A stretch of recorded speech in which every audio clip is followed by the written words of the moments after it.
నిన్న మధ్యాహ్నం 2 గంటల ప్రాంతంలో ఇల్లందుకోటలో పనిచేస్తున్న కొంచెం గట్టిగా చెప్పండి. ఇల్లందుకోటలో ఏపీపీగా పనిచేస్తున్న వేముల రజిత మేడం గారు కంప్లైంట్పై నిన్న కేసు నమోదు చేయడానికి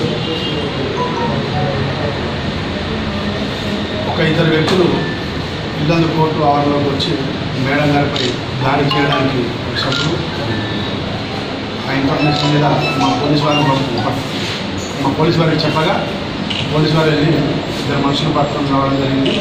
దానిపై మేడం గారు ఫిర్యాదు తన భర్తకు తనకి మధ్యలో వైవాహిక కలహాల వల్ల డైవర్స్ కేసు మరియు క్రిమినల్ కేసులు పెండింగ్లో ఉన్నాయి.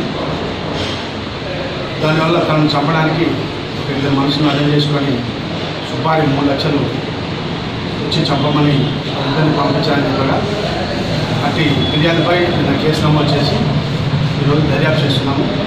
వారిని విచారించగా వాళ్ళ వద్ద వారి పేర్లు కొత్తూరు ప్రసాద్ మరియు ముఖ్య వీరబాబు అని నేలకొండపల్లికి చెందిన 2 వ్యక్తులు. వారి వద్ద చెక్ చేయగా 2 చిన్న కత్తులు దొరికాయి. అలాగే 2 సెల్ ఫోన్లు సీజ్ చేయడం జరిగింది. అటు కేసును దర్యాప్తు చేస్తున్నాము. సార్, మీరు ట్రేస్ అవుట్ చేసిన విధానం ఎట్లా జరిగింది సార్? కొంచెం అనుమానాస్పదంగా ఉన్నదని తెలియగానే మేము అర్జెంటుగా వెళ్ళి వాళ్ళిద్దరిని పట్టుకొని రావడం జరిగింది. పట్టుకొని వచ్చిన తర్వాత వాళ్ళని విచారించగా వాళ్ళు వేముల రజిత మేడం గారు వాళ్ళ భర్త వేముల అశోక్ అని చెప్పేసి తను గోదావరికంగా ఉంటాడు. తను పంపిస్తే ఇక్కడ మేము ఇల్లందు వచ్చాము.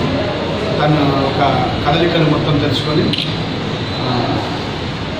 అతనికి చేరవేస్తూ తర్వాత మనం ఫర్దర్గా చేయడానికి సుపారీ కూడా ఇస్తామని చెప్తే కేసు నమోదు. ఆమె భర్త ఏం చేస్తుంది? భర్త ప్రైవేట్ బిజినెస్.